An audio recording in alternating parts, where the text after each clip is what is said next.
वल्आकिबतु लिल्मुत्तकीन वस्सलातु वस्सलामु अला सय्यिदिल अशरफिल अंबिया वल मुरसलीन। अल्हम्दुलिल्लाह नहमदुहु व नस्तईनुहु व नस्तगफिरुहु व नु'मिनु बिही व नतवक्कलु अलैहि व नऊज़ु बिल्लाहि मिन शुरूरि अनफुसिना व मिन सय्यिआति अमालिना। मन यहदिहिल्लाहु फला मुज़िल्ल लहु व मन युज़लिलहु फला हादिय लहु। व नशहदु अल्ला इलाहा इल्लल्लाहु वहदहु ला शरीक लहु ला खालिक इल्लल्लाहु ला मालिक इल्लल्लाहु ला राज़िक इल्लल्लाहु ला नासिर इल्लल्लाहु ला माबूद इल्लल्लाहु ला मसजूद इल्लल्लाहु ला मौजूद इल्लल्लाहु हुवल अव्वल वल आखिर वल ज़ाहिर वल बातिन। अशहदु अल्ला इलाहा इल्लल्लाहु वहदहु ला शरीक लहु व अशहदु अन्न सय्यदना व सनदना व शफीअना व हबीबना व मावाना व मलजाना व मुर्शिदना मुहम्मदन अब्दुहु व रसूलुहु। फ़क़द क़ाल अल्लाहु तबारक व तआला फ़िल क़ुरआनिल मजीद वल फ़ुरक़ानिल हमीद। अऊज़ु बिल्लाहि मिनश शैतानिर रजीम। बिस्मिल्लाहिर रहमानिर रहीम। हुर्रिमत अलैकुमुल मैततु वद्दमु व लहमुल खिंज़ीर वमा उहिल्ल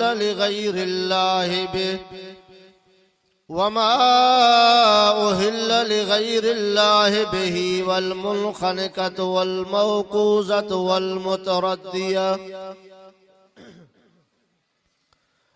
मुतरद्दियतु वन नतीहतु वमा अकल सबउ इल्ला मा ज़क्कैतुम वमा ज़ुबिह अलन नुस्ब व अन तस्तक़सिमू बिल अज़लाम ज़ालिकुम फ़िस्क़। अल-यौम यअसल्लज़ीन कफ़रू मिन दीनिकुम फ़ला तख़शौहुम वख़शौन। अल-यौम अकमलतु लकुम दीनकुम व अतममतु अलैकुम निअमती व रज़ीतु लकुमुल इस्लाम दीना। फमन इज़्तुर्र फ़ी मख़मसतिन ग़ैर मुतजानिफ़िन लिइस्मिन फ़इन्नल्लाह गफ़ूरुर रहीम। आमन्तु बिल्लाहि सदक़ल्लाहुल अज़ीम व बल्लगना रसूलुहुन नबियुस सादिकुल अमीन। क़ाल अल्लाहु तबारक व तआला फ़ी शान हबीबिही सल्लल्लाहु अलैहि वसल्लम। इन्नल्लाह व मलाइकतहु युसल्लूना अलन नबी या अय्युहल्लज़ीना आमनू सल्लू अलैहि व सल्लिमू तस्लीमा। मुहब्बत सा समूरा दुरूद शरीफ पढ़ो। अल्लाहुम्मा सल्लि अला मुहम्मद व अला आलि मुहम्मद कमा सल्लैता अला इब्राहीम व अला आलि इब्राहीम इन्नका हमीदुम मजीद। अल्लाहुम्मा बारिक अला मुहम्मद व अला आलि मुहम्मद कमा बारकता अला इब्राहीम व अला आलि इब्राहीम इन्नका हमीदुम मजीद। या रब्बि सल्लि व सल्लिम दाइमन अबदा अला हबीबिका खैरिल खल्क़ि कुल्लिहिम हुवल हबीबुल्लज़ी तुरजा शफ़ाअतुहु लिकुल्लि हौलिन मिनल अहवालि मुक़तहिमी। जज़ल्लाहु अन्ना मुहम्मदन सल्लल्लाहु अलैहि वसल्लम बिमा हुवा अहलुहु। मुझे अजीज़ो बायरो अल्लाह तबारक व तआला जा अणगणिया एहसान आहिनि जो अल्लाह सी तव्हां असांखे इन मस्जिद शरीफ में सालियाना प्रोग्राम जलसा सीरत नबी सल्लल्लाहु अलैहि वसल्लम जे उनवान सां रखियल इन कुरान शरीफ जे महफ़िल में अल्लाह तबारक व तआला कुरान जे ॿुधण ऐं ॿुधाइण जी सआदत नसीब फरमाई। अॼु 17 फरवरी बरोज़ आचर 2019 इन ॻोठ गुलामबाड़ी में सालियाने जलसे में असां शरीक थिया आहियूं। जंहिं भी प्रोग्राम रखियो आहे बाबू फिदा हुसैन उनजा बिरादर ॻोठ वारा मीर साहिबान अल्लाह से समूरन जी हिन मेहनत के कबूल मंजूर फरमाए। चूंकि रात मां देर सां यारो लुंड खां पातोस घोटकी खां हेठ सफ़र वॾो हो। अॼु वरी मूंखे सफ़र करणु नवाब शाह खां हेठ खडड़े में भाऊ चो तो मड़ी अचो हाज़िरी लगाए वे तो मुझो पंहिंजो ही जलसो आहे। हमेशा काफ़ी टाइम हिते रहंदो आहियां इनजे करे नाराज़ दोस्त न थियनि माज़रत कयां थो। मुख़्तसर टाइम जे अंदर इंशाअल्लाह मां कुछ आयत मुबारक कुरान शरीफ जी पढ़ी आहे इनजो तर्जुमो ऐं तशरीह करे दुआ खैर कंदासीं। समूरा साथी दुरूद शरीफ पढ़ो। अल्लाहुम्मा सल्लि अला मुहम्मद व अला आलि मुहम्मद कमा सल्लैता अला इब्राहीम व अला आलि इब्राहीम इन्नका हमीदुम मजीद। मुंहिंजा अज़ीज़ो भाइरो हिन जलसन जो प्रोग्राम ही जलसा जेके आहिनि ही नसीहत आहे। जलसन जो मकसद इहो आहे त असां कुरान खे ॿुधूं आलिमनि जा बयान ॿुधी करे अगर असांजो ईमान नाक़िस आहे त ईमान कामिल थिए। अगर असांजो अमल पूरो ना है तो उन अमल के असां पूरो कयूं। अगर को अकीदे में सही ना है तो वो पंहिंजो अकीदो कुरान ते ठीक करे। अगर को बेनमाजी आहे तो वो नमाजी बणजे। इन कुरान जे महफिल जो मकसद इहो आहे त असां इन जलसे मां कुछ पिरायूं। मुंहिंजा अज़ीज़ो भाइरो कुरान शरीफ में अल्लाह तबारक व तआला 2 क़िस्मनि जा हुक्म ॿुधाया आहिनि। हिकिड़ो अमर ॿियो नवाही। बस समझो था न। अमर माना हुकुम करण, नवाही माना रुकजण। काथे अल्लाह हुकुम कया आहिनि काथे रुकजण जो हुकुम कयो अथसि। ही कम कयो अल्लाह फरमायो नमाज पढ़ो रोजा रखो हज कयो ज़कात ॾियो खैरात ॾियो जिहाद कयो उमरो कयो। इहे सभु हुकुम आहिनि अल्लाह साईं जा। ॿिया वरी उहे हुकुम जंहिंखां मनो कयईं चोरी न कयो ज़ोरी न कयो ज़ुल्म न कयो कूड़ न हणो ठगी न कयो बोहतान न हणो ज़िना न कयो शराब न पियो कंहिं पाड़े ओड़े सां ज़ुल्म न कयो। इहे हिन अल्लाह जा मनो जा हुकुम। जीअं असांखे हू कम जेके अदा करणा आहिनि तीअं हिननि कमनि खां रुकजणो आहे छो त हुकुम क़ुरान जो आहे। मुंहिंजा अज़ीज़ो भाइरो ही आयत मुबारक जी असां नमाज के फर्ज समझूं था ज़कात के हज के खैरात के न ई अल्लाह जा सब अहकाम फर्ज आहिनि असां ते। अने हिननि मां कुछ अहकाम आहिनि जंहिंखे अल्लाह मना थो करे। सिपारो अथव 6 सिपारो सूरा माइदा। अब याद पवंदव न 6 सिपारो सूरा माइदा आयत नंबर 3 शुरुआत में आहे। बिस्मिल्लाहिर्रहमानिर्रहीम हुर्रिमत अलैकुमुल मैततु वद्दमु वलहमुल खिंज़ीर वमा उहिल्ल लिगैरिल्लाहि बिही वल मुनख़निक़तु वल मौक़ूज़तु वल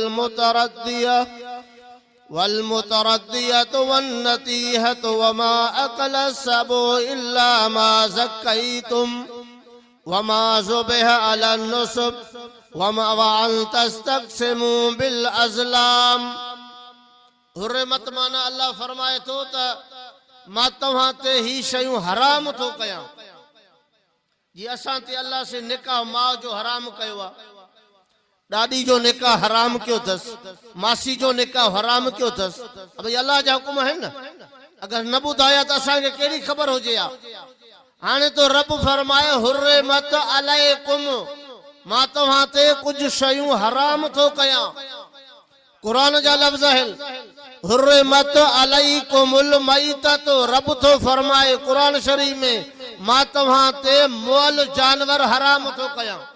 अब हाणे हराम आहे न इहो सा हुयस तव्हां सां कोशिश कई से भगा से अदा वारो करो हे जानवर मरण वारो आ काती न पहती अग में हु साह निकरी वयो इहो हराम हाणे खाइणो न आहे हालांकि लख जो जानवर वीहन जो केतिरो भी हुजे पर हाणे ॾिसो भली हिलाल हुयो में हुई छेलो हुयो गयूं हुई ढगी हुई बकरी हुई रिढ हुई काती सीर अल्लाह अकबर वारी न पहती हाणे रब कुरान में फरमायो इहो तहां ते हराम आ हर मुसलमान अखियुनि ते रखी चए थो वाकई इहो रब जो फरमान आहे असां ते हराम आहे ऐं ॿियो रब थो चए वदमु रत हराम अथव या इस्तेमाल में तहांखे नाहे आणणी जेका सीर वारी रत आहे जेका वहे थी भली अध किलो आ पाव आ किले जी थे या जेका भी रत आहे अल्लाह तो फरमाए वदमु दम चइबो रत खे इहा तव्हां ते हराम आहे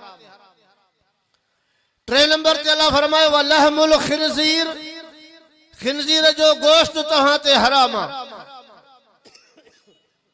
यानी खल हराम आहे गोश्त हराम आहे उनजा उज़वा हराम उनजो जुज़ हराम इन खिनजीर जे पूरे इनखे अल्लाह हराम करे छॾियो ए टियों हुकुम आहे पहिरियों मोल जानवर ॿियो रत टियों खिनजीर ऐं चौथो हुकुम कहिड़ो वमा उहिल्ल लिगैरिल्लाह बि जेको मां अल्लाह खां सवाइ ॿिए जे नाले ते कयो वयो मां अल्लाह खां सवाइ ॿिए जे नाले ते बासियो वयो अल्लाह तो फरमाए उहो भी जानवर हराम अथव अब ये कुरान पढ़ियम या मां पंहिंजी ॻाल्हि कई कुरान पढ़ियम न जीअं हो 3 हुकुम मां ॿुधाया मां कुरान जा हे भी कुरान जी साॻिया लफ़्ज़ आहिनि वमा उहिल्ल लिगैरिल्लाह बि गैरुल्लाह छाखे चइबो आहे गैर माना ॿियो अल्लाह गैरुल्लाह माना अल्लाह खां सवा ॿियो जेको अल्लाह न हुजे वलीय वलीय हिन अल्लाह नाहिन नबी नबी हिन अल्लाह नाहिन शहीद शहीद हिन अल्लाह नाहिन सहाबी सहाबी हिन अल्लाह नाहिन अहल बैत सैयद इमाम ये सब वली नेक बाना हिन इंसान हिन अल्लाह नाहिन हाणे अल्लाह तो फरमाए जेको माखों सवा ॿिए जे नाले ते कयो वयो चाहे नबिया चाहे सहाबिया चाहे वलिया चाहे शहीदा चाहे पैगंबरा चाहे अहल बैता चाहे सैयदा के भी इंसान आहे उन जे नाले ते गैरुल्लाह छो तो माखों सवा है हाल समझो था माखों सवा है अल्लाह नाहिन उहे अल्लाह तो फरमाए उन जे नाले ते कयवन रब छाचेला तो हराम करे नालो उन जो पइजी वयो ना अल्लाह अकबर त असां कयूं था हिकड़ा घणा दोस्त चवंदा आहिनि सही असां जॾहिं कुहूं था उन ते त बिस्मिल्लाह अल्लाह अकबर कयूं था असां त पीर पीर या दस्तगीर या नबी नबी त नथा कयूं असां वरी भी जॾहिं कुहूं था बिस्मिल्लाह अल्लाह अकबर अबा हिते कुहण जो ज़िक्र नाहे हिते मनसूब थियण जो ज़िक्र आहे त इहो जानवर कंहिंजे नाले ते कयव नाले समझव हिते जिक्र आहे वमा उहिल्ल लिगैरिल्लाह बि इहो जानवर तहां कंहिंजे नाले कयो पालियो रब इनखे वॾो रब कयो इनखे ख़लकियो रब इनखे माउ जे पेट में जानवर खे रब पालियो इनखे वॾो कयई हो वल्लज़ी युसव्विरुकुम फिल अरहाम कैफ यशा इन जी सूरत रब ख़लकी हाणे ॿाहिरि आयो उहो माउ जे बुबन खे चूसे भी न पियो सघे इनखे हिदायत कह ॾिनी त हिते खीर रखियल आहे हिते चूसींदे त खीर ईंदई इहा तुंहिंजी खुराक आहे रब तो फरमाए अलम नजअल लहू ऐनैन व लिसान व शफतैन व हदैनाहु नजदैन इनखे अखियूं ॾिसण जूं मां ॾिनमि इनखे कन ॿुधण जा मां ॾिनमि इनखे हिदायत इन रस्ते जी मां ॾिनमि या चूसण वारी पहिरीं हिदायत त तूं इहो जेकॾहिं इहो थण वात में विझंदे इन मां खीर ईंदई हाणे हो बकरी त ॻाल्हाए बि नथी सघे जो हिन खे चए त अचो हे तुंहिंजी खुराक आहे हो नंढड़ो अञा 2-3 मिंटनि जो आहे रब थो क़ुरान में चए इहो तॾहिं हराम कयमि त इनखे पालियो मां वॾो मां कयमि हाणे नाले ॿिए जे करे थो मां रब खे गैरत थी अचे त इहो हराम थी वियो इनके हराम तॾहिं कयो आहे रब तो चए नाले ॿिए जे ते करे छॾई सभु कुझु मां कयमि हाणे मां रब खां सवा ॿिए जे नाले ते कंदे हराम इन हराम हुजण में फतवा हमायूनी जेको मशहूर किताब है मौलाना अब्दुल गफूर हमायूनी जो उन पंहिंजे इन किताब फतवा में लिखियो आ त हिकिड़ो माण्हू जेकॾहिं बास बासे थो ऐं उहो चए थो त मां अल्लाह जे नाले ते कयां थो पर उहा बास वञी कंहिं जगह ते मुक़रर करे कोहे थो इन बुजुर्ग फतवा पंहिंजी में लिखी आहे त उहो जानवर भी हराम आहे। हालांकि इन बुजुर्ग के देवबंदी बरेलवी बई मञींदा आहे बरेलवी मगर इन जे फतवा के असांजा उलमा देवबंद वारा भी मञींदा आहिनि। इन जे किताब जो नालो अथव फतवा हमायूनी पहिरें जुल्द में इन ज़िबह जो बयान उन लिखियो आहे वॾी वज़ाहत सां लिखियो अथसि। अॻिते अल्लाह फरमायो ही चौथो नंबर हराम ॿुधायो न पहिरों नंबर हराम चाहे जानवर मुअल बियो रत टियों खिनज़ीर चौथो अल्लाह खां सवा जेको ॿिए जे नाले ते कयो वञे। हाणे पंजे नंबर ते अल्लाह फरमायो वल मुनखाने कातो वल मौकूज़तो वल मुतरद्दियतो वन नतीहतो चार ॿिया थो ॿुधाए। हाणे रब थो चए ॿियो घुटो ॾिनल ये घुटो ॾेई साह बंद करे उनखे मारियो वियो सीर नाई उनखे घुटो ॾेई बंद करे मारियो वियो। रब थो चए इहो जानवर भी हराम अथव। अॻिते अल्लाह फरमाए धक सां मुअल हमरा धक हयो जानवर के जानवर किरी पियो काती न पहती उन धक सां मरी वियो इहो जानवर भी हराम आहे। अॻिते क़ुरान थो फरमाए वमा ज़ुबिह अलन नुसब कहे मुक़रर जगह ते जानवर ज़िबह करण इहो भी हराम आहे। कई अल्लाह जे नाले ते खैरात मुंहिंजो बचड़ो बीमार चाक थे मां फिलानी जाए ते कुहंदुस अल्लाह जे नाले ते मगर जाए मुक़रर कयई उहा जाए अहिड़ी आहे जंहिं ते शिरक आहे उहा जाए अहिड़ी आहे जंहिं ते बिदअत आहे उहा जाए अहिड़ी आहे जंहिं जाए ते अल्लाह खां सवा ॿिए जी पूजा आहे। इहो नबी साईं जे दौर में वाक़ियो थियो। हिकिड़ो माण्हू हुयो जेको इस्लाम में आयो अब हेॾे तवजो कयो हिकिड़ो माण्हू जेको इस्लाम में नओं आयो सहाबी बणियो कलमो पढ़ई पोइ नबी साईं खां पुछा कि साईं मां इस्लाम खां अॻु में मुस्लमान थियण खां अॻु में हिकिड़ो कमु पंहिंजे नाले ते लाज़िम कयो हो। साईं फरमायो कहिड़ो चीसी मां चयो हो त मां ही जानवर बवाना नाले जगह ते वञी कुहंदुसि हाणे इस्लाम में आयो आहियां हाणे तव्हां मूंखे ॿुधायो त इहो जानवर मुंहिंजो उते कुहण सही आहे। हुजूर सल्लल्लाहु अलैहि वसल्लम फरमायो कंहिंजे नाले ते कयो थी चीसी अल्लाह जे नाले ते हाणे त मां इस्लाम में ख़बर पई ॿिए जे नाले ते हराम आहे अल्लाह जे नाले ते मां कयो आहे मगर जगह उन ते मां दिल में चई छॾियो हुयमि बवाना जगह ते कुहंदुसि। पोइ हुजूर सल्लल्लाहु अलैहि वसल्लम खां पुछियो उते शिरक नाहे उते को उते सजदा नथो करे उते को नजर न्याज नथो करे उते को बिदत जो कम नाहे उनसे कुछ भी नाहे बस ये मुझो दिल जो ख्याल थियो त मां उते कुहां। हुजूर सल्लल्लाहु अलैहि वसल्लम फरमायो इहा बास तू इन जी वफाई कर भली उते कोह वनी समझो इहा हदीस में तू भली कोह जो ते शिरक काशे नाहे। हाणे जंहिं जगह ते अगर अज भी जेकॾहिं तू बास करे उते शिरक न हुजे बिदअत न हुजे अहिड़ो कम न हुजे जेको अल्लाह खां सवा कंहिं गैर जो थींदो हुजे उहा बास जाइज़ आहे उहा खालिस अल्लाह जे नाले जी आहे। मुंहिंजा अज़ीज़ो मगर अगर तू उन जगह ते तू चो ही घटो मां कुहंदुसि आहे अल्लाह जे नाले जो चई त कलंदर ते थो कुहां आहे अल्लाह जे नाले जो चई तो भिटाई ते थो कुहां आहे अल्लाह जे नाले जो चई तो सैदी मूसाणी ते थो कुहां चई तो आहे अल्लाह जे नाले जो मगर मुंहिंजी दिल मां उते कुहां। हाणे ॾिसबो उहो बुजुर्ग त फौत थियल आहे उहो कुझु न चवंदो तव्हांखे हाणे जेका तो बास पाल ते लाज़िम कई इहा क़ुरान का फतवा वठ भी तासा कुहूं या न कुहूं कुरान जो तफसीर मुस्तफा कयो आहे। नबी तो फरमाए उन जगह के ॾिसबो त शिरक आहे या न उन जगह ते सजदा आहिनि उन जगह ते रुकू आहिनि उन जगह ते उनखे सजन था पिया ये सब गैरुल्लाह जा कम आहिनि। तंहिंजे करे उलमा चवनि था कुरान जे हुक्म जे मुताबिक जानवर हिलाल आहे उते ज़िबह करण हराम आहे। ॻाल्हि सम्झो हाणे उते ज़िबह करण हराम थियो छो तो उते उहा पूजा गैर जी आ तहां किताबन में पढ़ंदो त ये बुजुर्ग असा के चई न विया आहिनि त अचो असां जे दर ते कुहो या असां खो मन्नत वठो न हे जाहिलन जी रस्म आ उनके खबर ना है उनके इल्म ना है तालीम ना है उन वट कुरान जो पैगाम ना है पातो हुन गरीब जेको दिल में आयस उन उहो ही कयो हुनके घरवारी चयो त हे घटो ते कुहंदासे ही असा के औलाद ओडह मिली आ हालांकि रब तो फरमाए अवलम यरल इंसान अन्ना खलकनाहु मिन नुतफा फइजा हुवा खसीम मुबीन इंसान जड़ी तू न है दिसंदड़ भी न है फिरंदड़ भी न है घुमंदड़ भी न है तो के मां नुतफे मां पैदा कयो आ वरी झगड़ालू मासांदो थे अल्लाह सा झगड़ो अल्लाह जे दर के छड़े गैर जे दर ते मुंजा अदा तहजे करे उलमाए देवबंद के मानू तानो दीदा है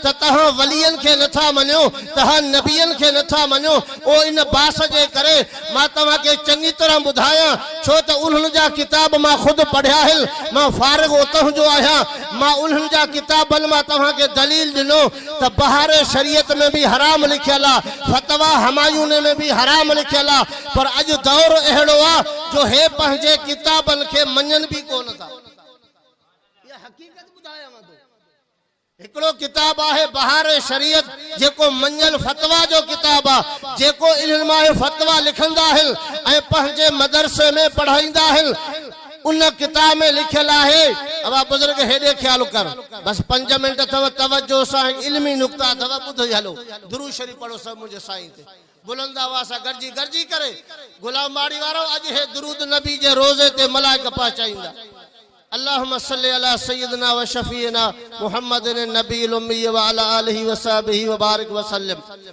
असा के इनकार कहजो ना है नबियन जा ताबेदार मनींदड़ वलियन जा गुलाम मनींदड़ सहाबा जा अदब कंदड़ मनींदड़ अहल बैत सा मोहब्बत रखंदड़ मनींदड़ मगर असा चऊं इए था तो उन अहल बैतन चयो छाहे उन नबियन चयो छाहे उन वलियन चयो छाहे हाने इन बहारे शरीयत में हिकड़ो मसलो तहां के बुधाया तो तवा इन जे सभनी अकीदन के समझी वेंदव नालो किताब जो बुधाया तहां के ये हरू भरू नथो बुधाया बहारे शरीयत जुल्द नंबर 2 उन जे सिफा 6 में उन में लिखे तो त जेको 15 शाबान जी रात नफिल पढ़न था अब नफिल पढ़बो आ न को 50 पढ़ंदो आ को 10 पढ़ंदो आ को 100 पढ़ंदो आ जेतरो जेके ताकत थे इयो पढ़नो आ सवाब जे करे वाजिब कोने समझव फर्ज साथे 5 वक्त नमाज है ये नफिल पढ़न पंहिंजे सवाब जे लाया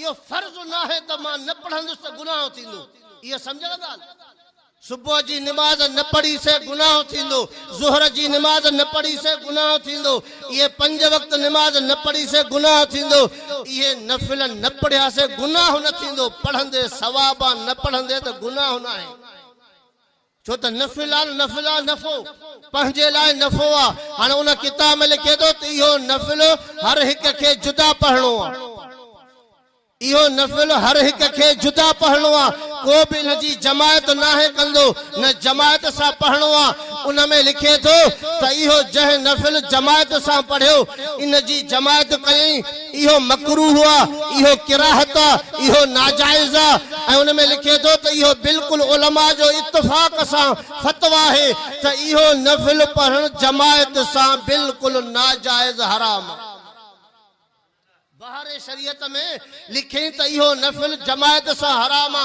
हाने तहां इनन के चो इहो नफिल तहां जे किताबन में हराम इहो जमायत सा पढ़न हराम ए सागियो जमायत सा पढ़न वारा भी इहे हैं तहां आज कह भी उलमाए देवबंद जे मस्जिद में वनो तहां के 15 शाबान ते 27 रमजान ते या जेको 27 रजब मेराज वारी रात हर को नफिल पढ़ंदो जमायत सा न पढ़ंदो छो त हुजूर खां वठी करे नफिल जी जमायत नाजायज आ उलमाए देवबंद वारा उन इश्क सुन्नत ते मजबूत हैं त असा इहो कम न कंदासे मगर हे चवन था किताबन में भली हुजे त हुजे असा कम उहो कंदासे जेको जो मुर्शिद करे माना बुधो मुर्शिद जी फतवा नबी का मथे वई, मुर्शिद जी फतवा सहाबा का मथे वई, मुर्शिद जी फतवा अहल बैतन का मथे वई, मुर्शिद जी फतवा इमामन का मथे वई। हाने जेको मुर्शिद इन फतवान का मथे हले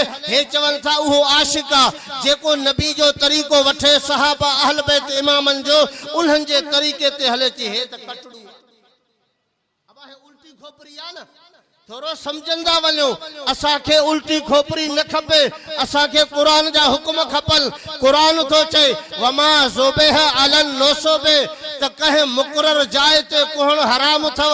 हाने अगते क़ुरान छा तो चए ची अल यौम अकमलतु लकुम दीनकुम, क़ुरान तो चए त दीन मुकम्मिल थियो। 30 सिपारा अचे विया नबी ते नाज़िल थिया, दीन मुकम्मिल थियो। यो कुरान जो हुक्म अॻिते फरमाई फला तख्शौहुम वख्शौने, हाणे कंहिं खां न ॾिजो हिकिड़े अल्लाह खां। माना को अगर काफर चए त हे कम कर हे दीन थव न करणो आ, को जबरदस्ती चए त बाबा हे कम दीन जो कर नाहे करणो, दीन जो कम कुरान जो करणो आ। अॻिते कुरान तो फरमाए वरज़ीद अल यौम अकमलतु लकुम दीनकुम व अतममतु अलैकुम नेमती, कि मां पंहिंजी नेमत तव्हां ते पूरी कई। नेमत नबी भी आहे, नबी मोकलम, इहा नेमत अथव। खत्म नबूअत नबी जे अचण सां नबूअत खत्म थी वई। हाणे क़ुरान ॾिनम, हाणे ॿियो किताब अचण बंदि थी वियो, इहा नेमत भी पूरी कई मां। अॻिते फरमाई वरज़ीतु लकुमुल इस्लाम दीना, इन दीन इस्लाम खां मां राज़ी आहियां। रब ऐलान भी करे छड़ियो, हिकिड़ो हूंदो आहे बाबा बस हे मां ॾेई छॾियो मां, पर चई त इन खां मां राज़ी आहियां। हे जेको 30 सिपारा हाणे असांजा महफ़ूज़ आहिनि न, इन दीन खां राज़ी आहे। हाणे तॾहिं असां ॿिन्ही धुरनि खे, चाचो हुजे भाटियो हुजे, हो आज़ान जे मुंड में चटी थो हणे, हो आज़ान जे विच में घुत थो हणे, असां चऊं था हेॾे होॾे न वञो, ॻाल्हि क़ुरान जी वठो। क़ुरान जा तव्हां बि ताबेदार, असां बि हदीस जा तव्हां बि ताबेदार, असां भी फिक़ह के तहां भी मनो था, असां भी ये गालियूं तहां जेके कयो था उम्मत के न बरगलायो। छो हिकड़े अबे जा ब पुट रहल, हिकड़ो जेको पीउ जो फरमान बरदार आ, ॿियो नाफरमान आ। अबे के दुख थो पहुचे, जॾहिं अबे वटि 2 पुट फरमान बरदार ईंदा, अबे जी दिल खुश थींदी। ईअं ई उम्मत हिकड़ी आ, उम्मत वाहिद आ। कहिड़ो भी फिरको हुजे उहो नबी जो उम्मत ही आहे। हाणे उम्मत जेके नाराज हूंदी, पैगंबर रोज़े में नाराज थींदो, उते रसूल के दुख पहुचंदो आहे त मुंहिंजी उम्मत कलमो माते भरे थी, ये छाजे लाइ पाण में नाराज आहिनि। असां चवंदा अचो पंहिंजा मसला क़ुरान जे साम्हूं रखो, जे तव्हांजो अक़ीदो हिन जे मुताबिक़ आहे त असां तव्हां जे कढूं, जे तव्हांजो अक़ीदो ग़लति आहे तो पंहिंजे अक़ीदे के ठीक कयो, भली असांजे कढ न लॻो तव्हां। अब ॻाल्हि सही आहे तंहिंजे करे इन क़ुरान के वठणो आ। ये ॻाल्हियूं क़ुरान जूं आहिनि, मां किताब भी उन्हनि जा तव्हांखे ॿुधाया। तंहिंजे करे इन कानून ते क़ुरान ते असां हलूं, इन क़ुरान के असां पढ़ूं। जेॾो तव्हांखे जेतिरो वक़्तु मिलेव न, मुंहिंजी तव्हांखे अर्ज़ गुज़ारी आहे त क़ुरान तर्जुमे सां पढ़ो। छो त तव्हां माना सां अरबी ग्राम पढ़ंदव न त तव्हांखे ॻाल्हि सम्झ में ईंदी त क़ुरान छा थो चए। असांखे त चवंदासीं हो मुला हेॾे थो छिके, हे मुला हेॾे थो छिके, वञूं था त हुते बि क़ुरान आहे, हिते बि बाबा। हाणे वाक़ई होॾे बि क़ुरान था ॿुधाइनि, हिते बि, पर हाणे तोखे कहिड़ी ख़बर त माना हले हुन सही कई हले हिन, सम्झो न। हाणे इन ॻाल्हि खे त वरी निछाड़ तॾहिं थिए त जॾहिं तूं खोले उहा आयत पढ़ंदे न। हाणे मां तव्हांखे सूरत ॿुधाई, आयत ॿुधाई, 6 सिपारो सूरे माइदा आयत नंबर 3, तूं खोले ॾिस, जे माना जेका मूं कई आहे, अलाह ये ॻाल्हियूं हराम कयूं त ॻाल्हि मञणी आहे बस। ईअं त न आहे त छो कई, छाजे लाइ, पोइ त शैतान वारो कमु थी वियो। असां क्या हुकुम के मञणो। दुआ है अल्लाह ताला तव्हां असांजे अचण खे, मुंहिंजे अचण खे, ॿुधाइण खे क़बूल फरमाए। व आखिर दावाना अल्हम्दुलिल्लाहि रब्बिल आलमीन। इस्लामी डाउनलोडिंग लाइ याद रखना फारूकी इस्लामी कैसेट नज़ सिद्दीकी मदरसा शहदादकोट। अगर कंहिं बि दोस्त खे पोस्ट ज़रिए मेमोरी कार्ड घुराइणो हुजे उन लाइ राब्तो कंदा। उन खां अलावा असां टैप वारी कैसेट खे बि मेमोरी कार्ड में तब्दील करे ॾींदा आहियूं। Mobile number 0333 758 4871।